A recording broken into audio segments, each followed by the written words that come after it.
we're just going to jump right into it. Just like last month, there's a ton going on in real estate and broader markets right now.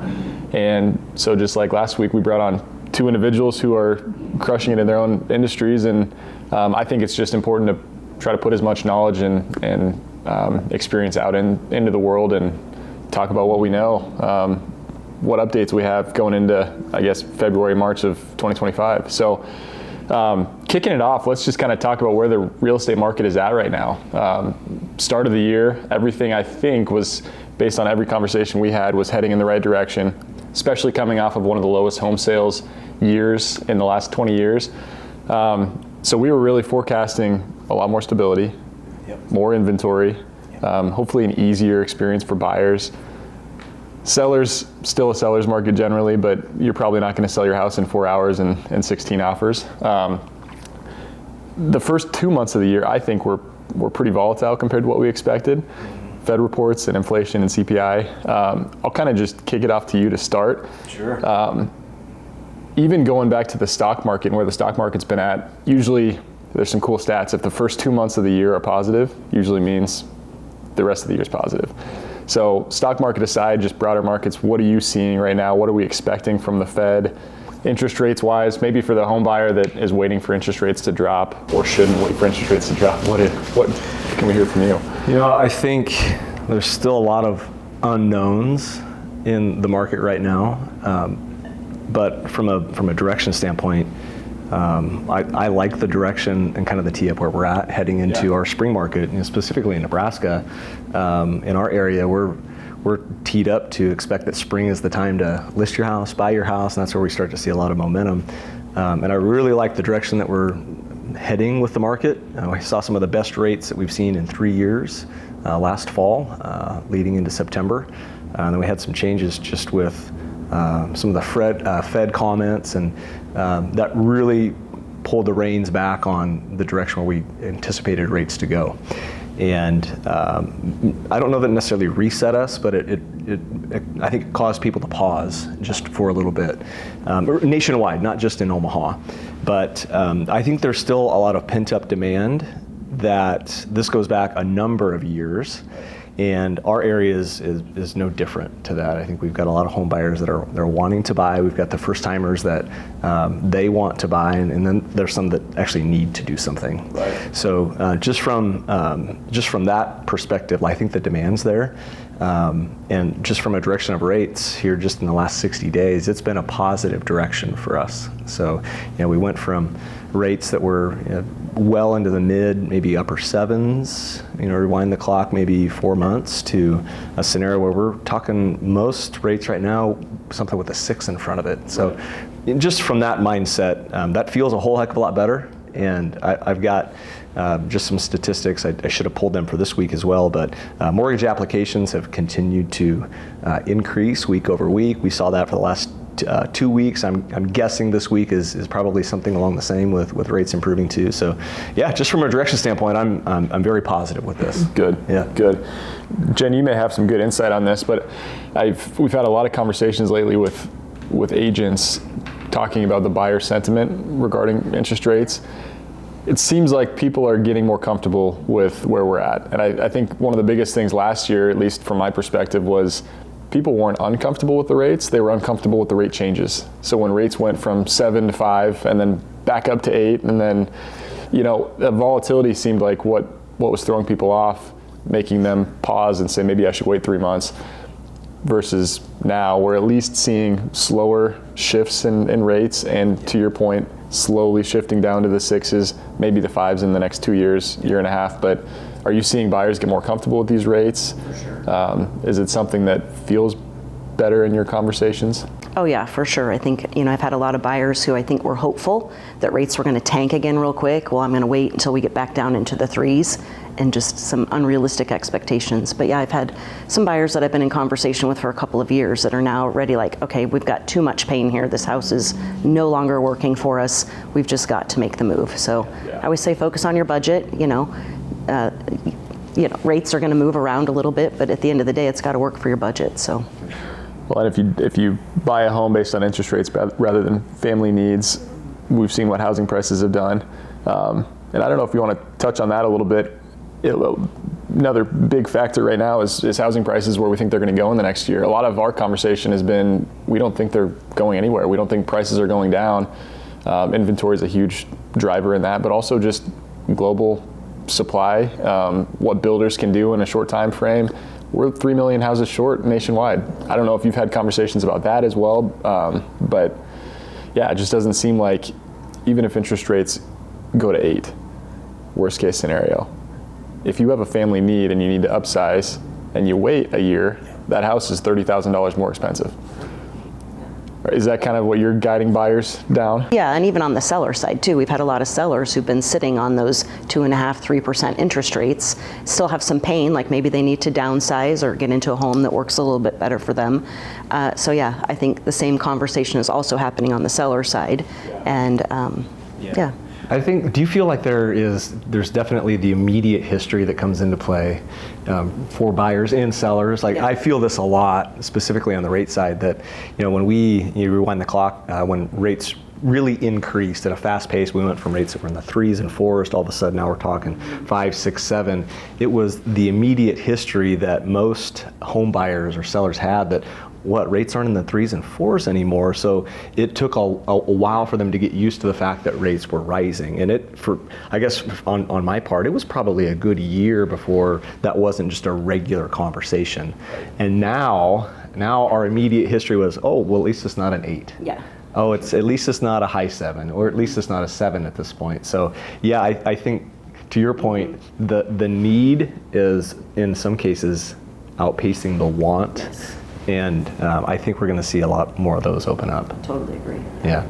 Yeah, I just in general, and every conversation with buyers should be, what's your affordability look like and what's your family need? It shouldn't have anything to do with interest rates, because we have no control over that.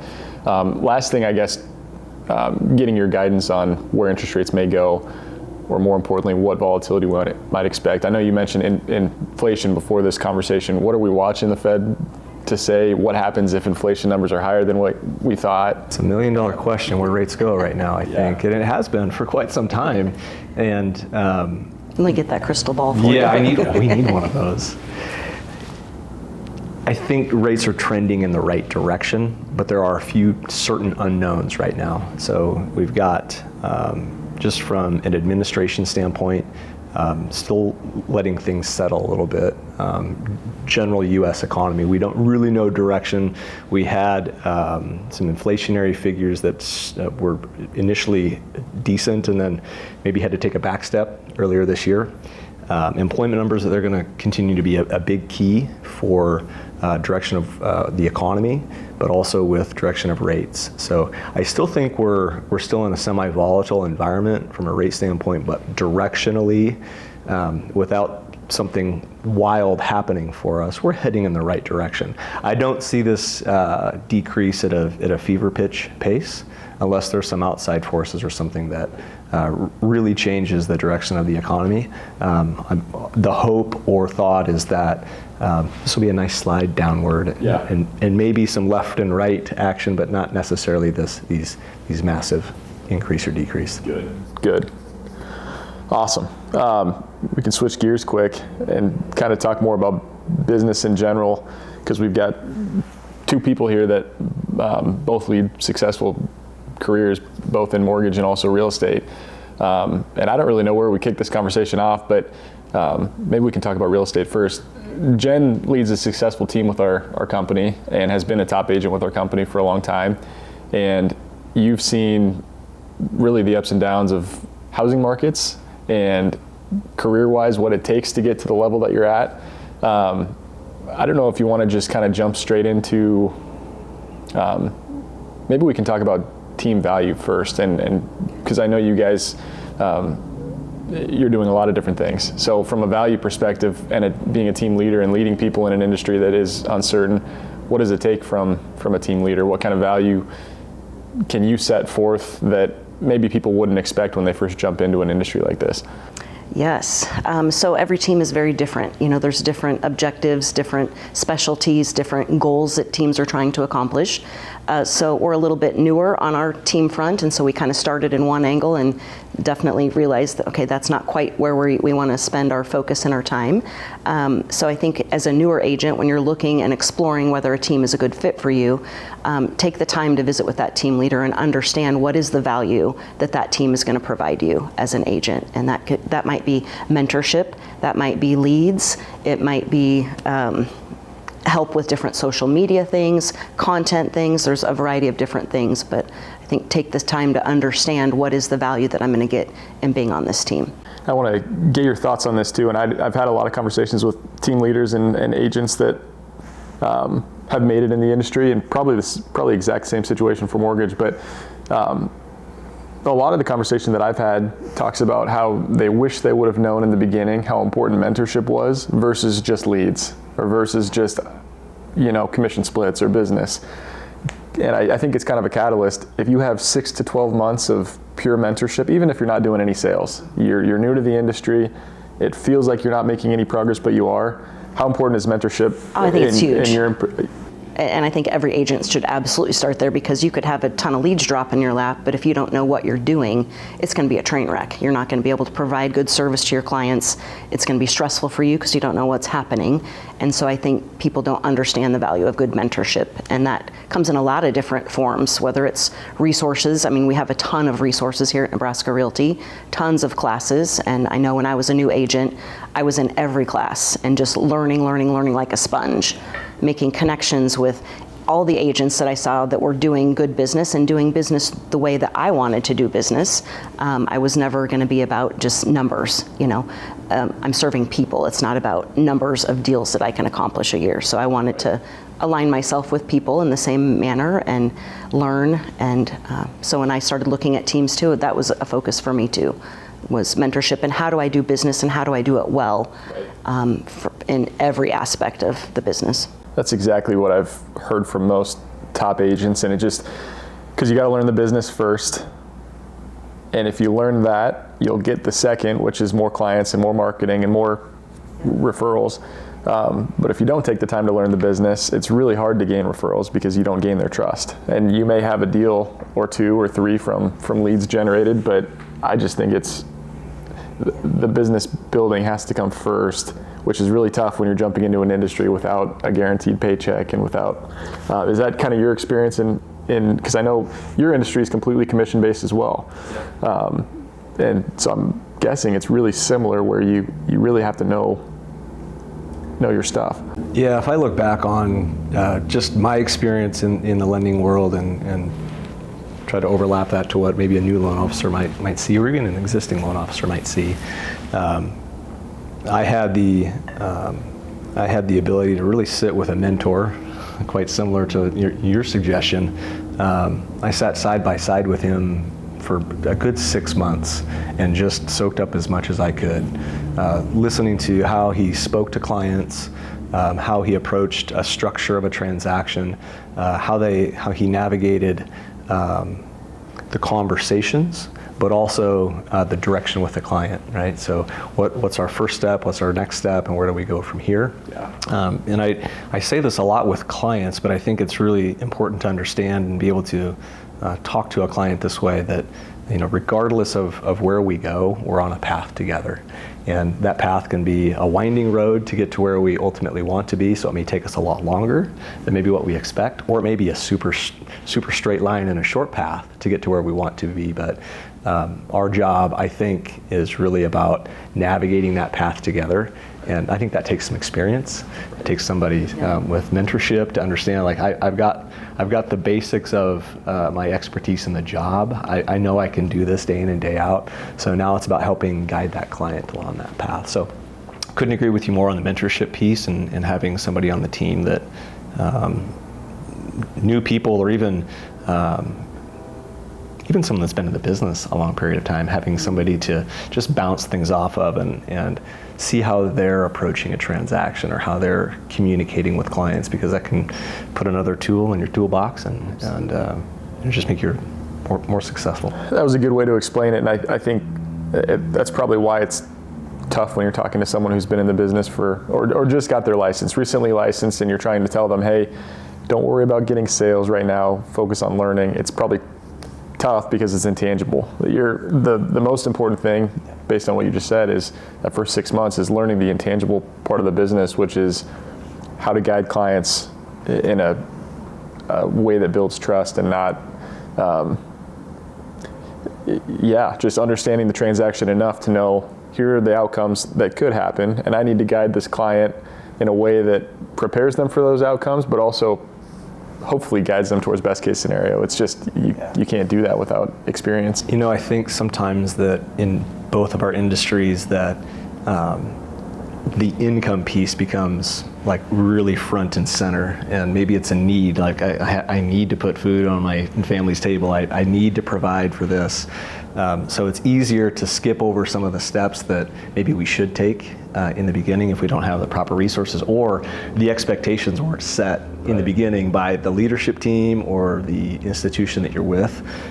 They do have to have that time to really develop those skills, and sometimes that's hard to stay in touch with, specifically when you've got other necessities and bills that need to be paid. So I think that's a really good thing, is to set the proper expectation right up front and set good goals. That's essential for any business, but especially for a real estate professional, even a loan officer. What are the expectations? Where do we see this going as a career?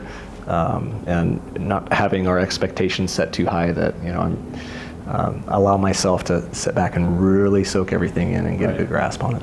A little bit of delayed gratification, and the expectation piece is more to avoid disappointment. You don't want to go in thinking you're going to sell 15 homes in the first 6 months and then get out of the business or shoot. And if you did, wow, you were super successful, right? Yeah, exactly.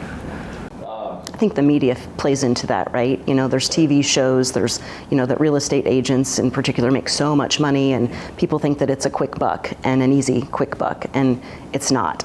The reality is you're starting your own business and you have to grow it from the ground up. And I listened to a podcast recently, and they talked about something along the lines of being a Sherpa. It wasn't related to real estate, but I kind of grabbed onto it. I'm like, that's so true.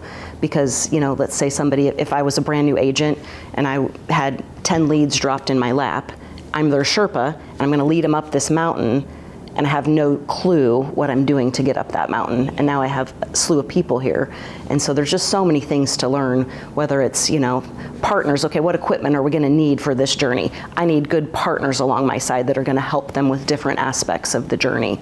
I need to know what problems might we encounter and how are we going to overcome those. And as a brand new agent, without those conversations, without a network of people, I would be terrified to lead somebody somewhere that it was not well versed in going. So, and that's another reason why mentorship is so important. You just have to almost accept in the beginning that you're going to fail, because it's a good thing. The faster you fail, the more you learn, the faster you can work with clients on your own. But you just can't do it by yourself in the beginning. You don't know what you don't know, and you shouldn't guide clients through that trend. So yeah, that's a great point. Sam, what do you think, as you're talking about like the tools for the Sherpa, what do you think as a new or even maybe a veteran agent in the business? Like what do you think are maybe the most important like resources and tools for a brokerage to have that are maybe not given enough value? I would say two things. I think as much promotion for current events and mastermind type trainings and classes, and basically just collaboration, as much of that as possible, because the market is constantly changing, as we just talked about for 15 minutes. And without that, if you're someone who does, I think it's easier for a team that does a lot of business to stay on top of things because you're in the business on a weekly basis. But for someone that maybe has only been in it for 2 years, you're still getting your feet wet. You maybe sell 10, 15 homes a year, but if you go a month without selling a home, the market completely shifts. So having as many brokerage promoted collaborations, whether that's panels of top agents or brokers talking about current events, having Andy come in and talk about the conferences that he's attended and listen to national speakers, I think that is number one, because knowledge is huge. And then I think number two is probably broker support. And the only reason I say that is because even the best team leaders have questions and transactions that go sideways, even when you think you have a great relationship with that client, or you think the buyer's a shoo-in for a close in 14 days, things go wrong. And so having great broker support that can guide you through a transaction on a Saturday night at 9:14 p.m. is really important.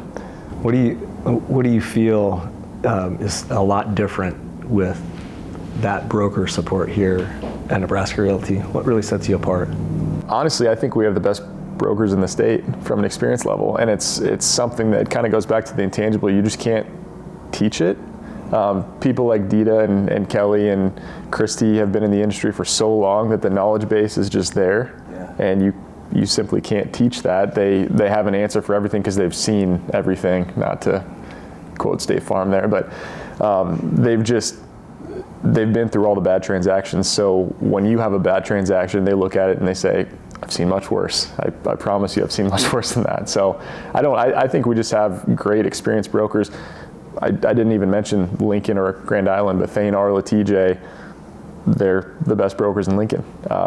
Michael in Grand Island is as knowledgeable as it gets for that market. So we just have really great support, which from a new agent perspective or a veteran agent perspective is great. And I've heard you talk about this before. They're very easily accessible too, from what I understand, right? Probably more accessible than they like to be.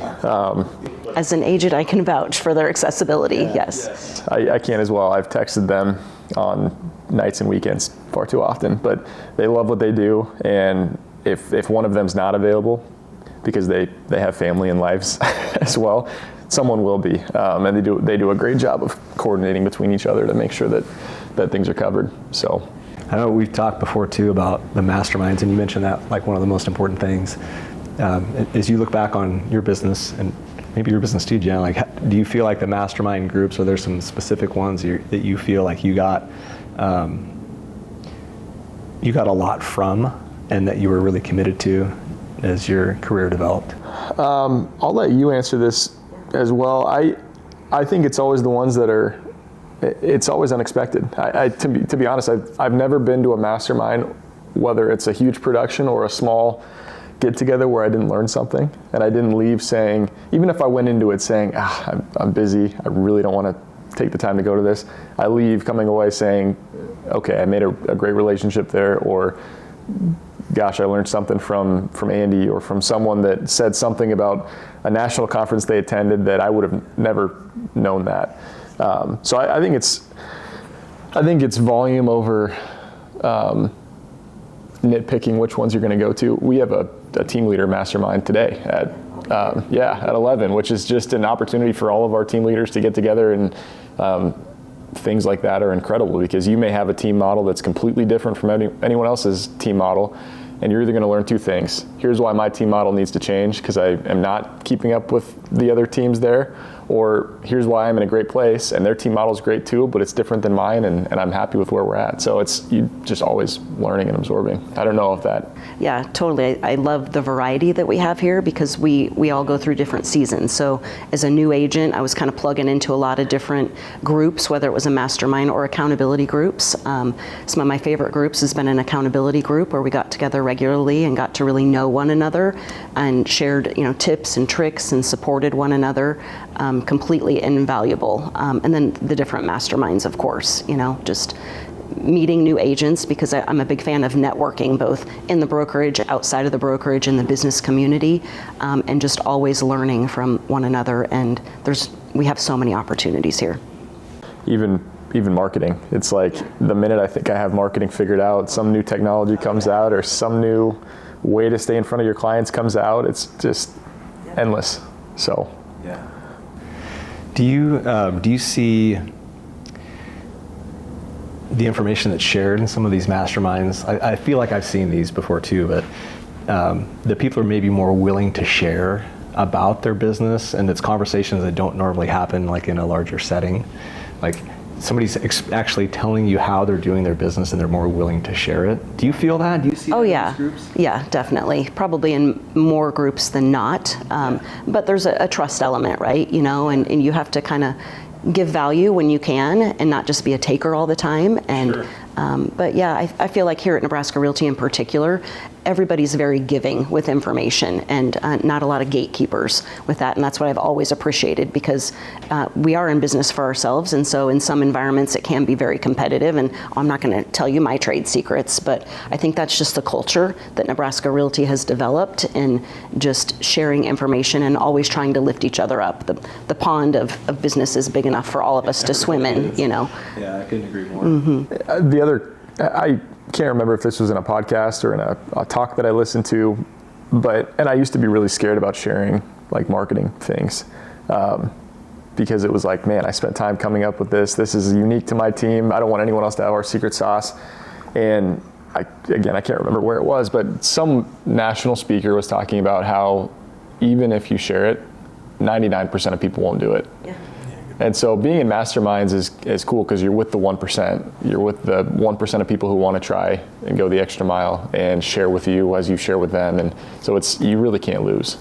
Even if you share and they use the same type of marketing, you're going to grow together. They're going to come back to you and say, hey, I tweaked this a little bit. Here's why this part works better. You can't lose. From a guiding client standpoint, this is a little bit of a shift in gears, but I know before this we had conversation about marketing and how, especially in a market like this, when things, let me back up and set the tone here. I think October of last year was potentially one of the weirdest markets for a seller in probably the last 5 to 10 years. And the reason I say that is multiple builders with homes sitting for 6 months, even though it's a brand new build that is incredible. And it's a seller's market. It's not like things have shifted to be a buyer's market, but things were just sitting. And I think that was because there was so much uncertainty. There were homes selling, don't get me wrong, but there were also great homes that sat for 6 months, and then now we're in February of this year, and some of those are starting to turn over or have price changes. But in a market like this, maybe talking to the consumer, buyers and sellers, why is it so important to choose an agent that has knowledge about the industry? Why is it so important to choose an agent that can hold your hand and really pull you through times that are uncertain? Yes. Well, let's start on the buying side. I think it's important to understand the market's always shifting.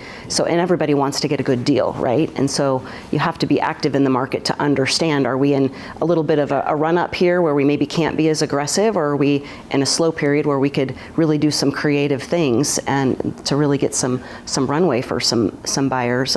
So that's important on the buying side, is just understanding the trends and what's happening day to day. On the selling side, when you were talking about October and kind of the massive things came to a halt from a selling perspective, having somebody that understands their job in representing you as a seller is to market your home. And I think we came out of a stretch, from 2020 to 2022-ish, where interest rates were smoking and people were buying, and you put a house on the MLS and it was sold the next day. We didn't even have time to market properties. We're not in that place anymore.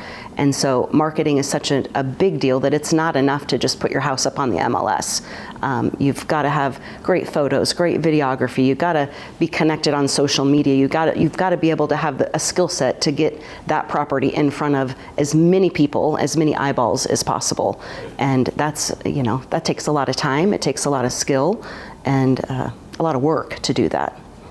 And it's just kind of it's a learning curve from, social media itself is a learning curve, but working with videographers that can present a home in a really cool way. Abby talked about this last month, but you can literally get 10,000 views on a video now in a week without paying. And so with social media, it's to your point about the MLS. On the MLS, people can come and find your home when it's convenient for them. And there's a lot of people that are active in the market, but there's also a huge percentage of buyers that would buy a home tomorrow if they knew that home was there and available for them, but they haven't gotten pre-approved yet. They haven't started searching on Zillow. And so social media is the outlet to put that home in front of them so that they get out and get pre-approved or get, and that can be the difference between one offer for a seller and 2 or 3 offers for a seller, even in a slow market. So what have you seen on the real estate side, working with, because you've worked with a ton of the top agents in Omaha, what secret sauce have you seen, or is there a secret sauce? Is it more so being consistent? I think Jen hit on it. And not from a marketing perspective, but more from like the guidance that you can provide to a client and guidance you can provide to a seller. I think that there are all sorts of narratives that maybe hit media or just general conversation, from whether it be news or social media or just conversations. And sometimes it's just taming whatever narrative might be of the day.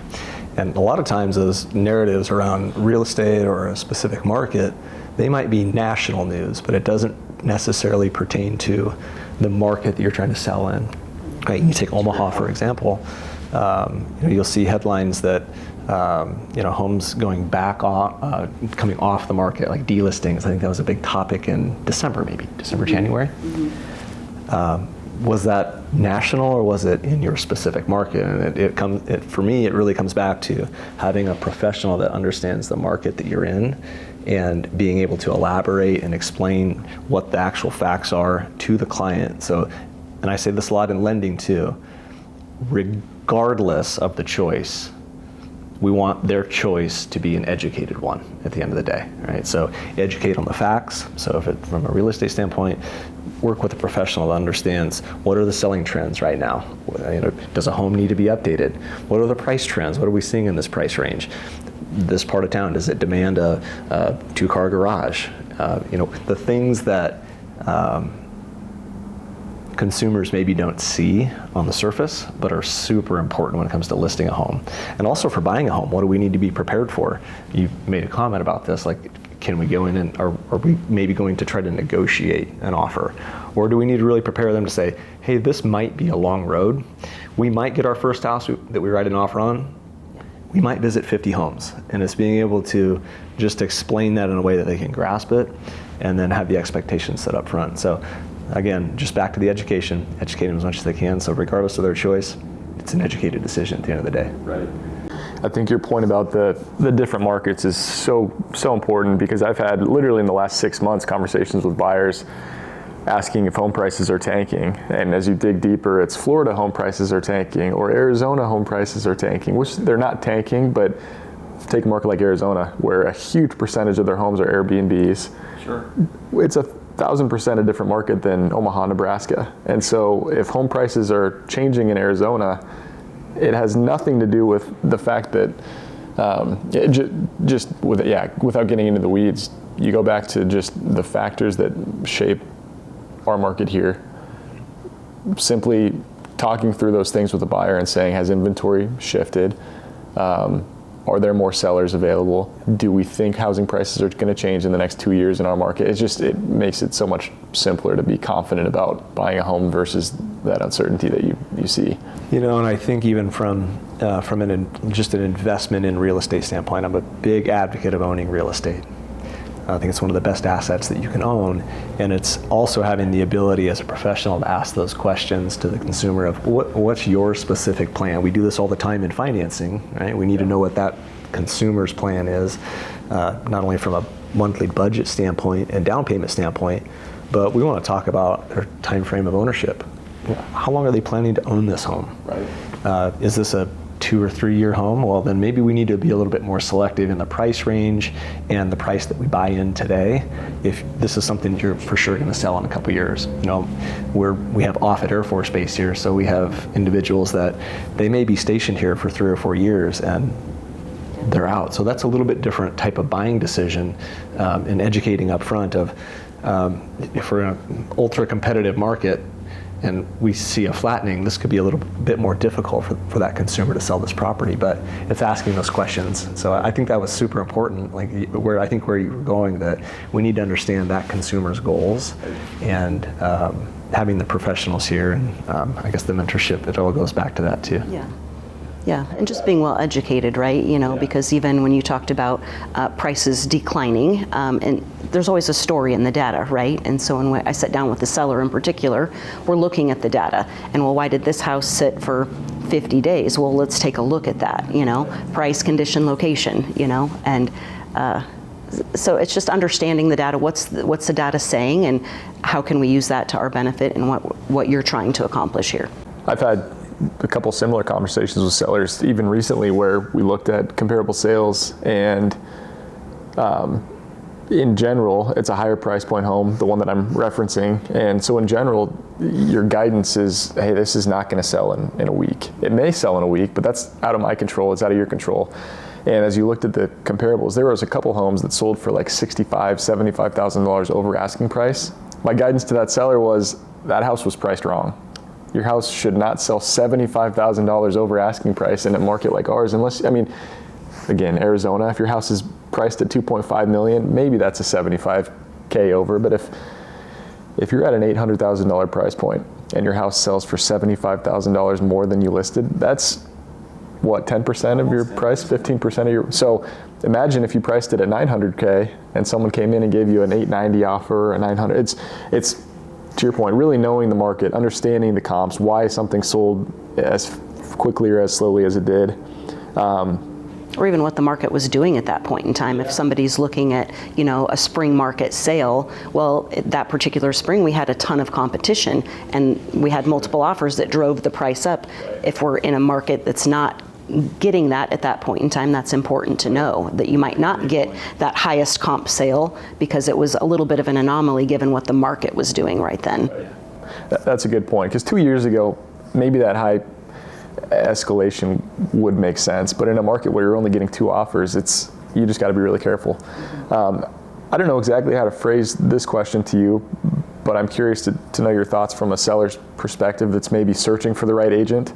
Why, and because I don't think it's a negative to sell a lot of homes. I think it's almost always a good thing, because it means you've got a lot of exposure to the market, you've got a lot of experience. But there is the type of agent, and I've seen it firsthand, I'm sure you've seen it firsthand, that sells a ton of homes, but does not necessarily care about the individual client experience. And why is it so important from a seller's perspective to choose someone even that sells less homes than that agent that sells 100 homes a year, but is going to give you a much more tailored client experience and guidance and step-by-step? Why is that so important? What's the difference between one experience and the other? Well, I think it's a night and day difference. When you think of selling your home, there's often a lot of stress involved in that. You're packing up your things, you're trying to figure out how much money am I going to get from the sale of this home. If you're moving to a different home, how is that going to impact my purchase and what I can do, what price range I might be able to be in. And it's a big decision. Our homes are usually one of our biggest assets that we have. So it's no small thing that we're dealing with. And with real estate, there can be some surprises that come along. So being confident in the person that you're trusting to be your guide, that they have the experience, that they have good communication skills, that they're going to be able to lead you through whatever problems might come up.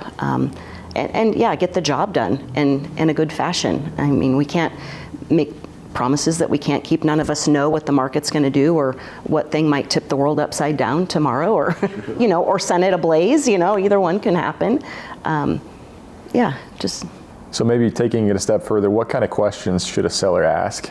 And I don't know if I'm putting you on the spot here with some kind of open-ended questions, but what should a seller look out for? What are maybe the warning signs, or, the opposite of warning signs? What are the things that someone should look for that's like, okay, this is the right fit for me. This person is going to protect my best interests and also guide me. Yes. One of my favorite questions is, what do you do that's different than 5 other agents that I'm going to interview here? I love answering that question because I know what I do differently than most any other agent, and I like to talk about that, and I like to serve people with that. I would have them ask, what is the marketing that you're going to do? Explain that to me. I don't understand what the MLS is. I don't understand how that works. I know I want to see it on Zillow, but it's just far broader than that. What are you going to do to get people in the house? How are you going to manage the showings that we have? How are you going to handle offers that come in?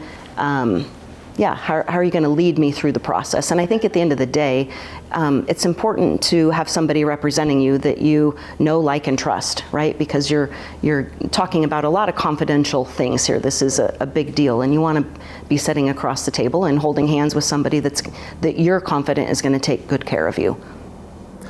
That was pretty much all of the checklist items that I had as well, because I think it's just, from a seller, you don't know what you don't know, and diving into that, you're going to know really soon if that person knows what they're talking about or if they're reading from a script that's marketing driven. So.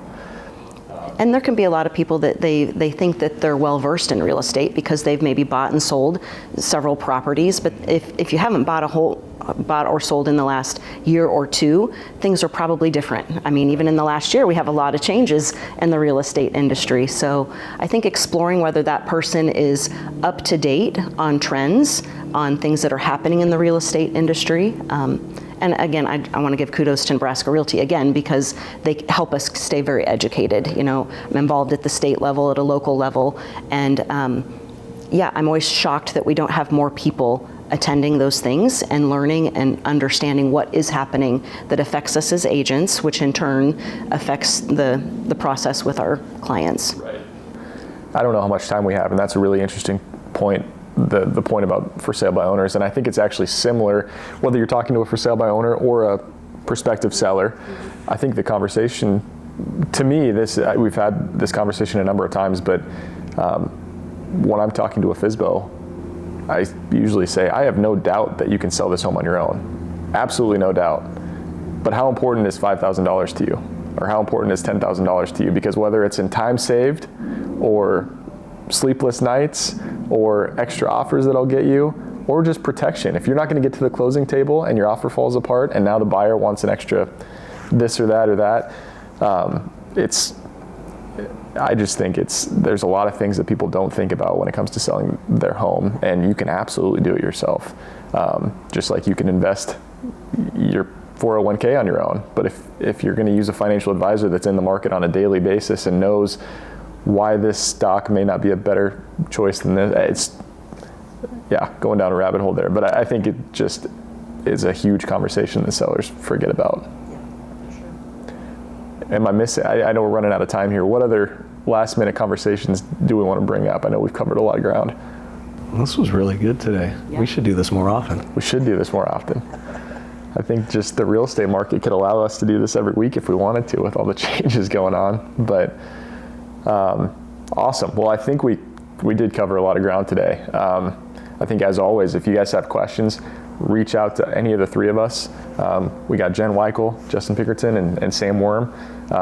Justin is our very trusted mortgage partner. He knows pretty much everything about where interest rates are right now and where they might go tomorrow.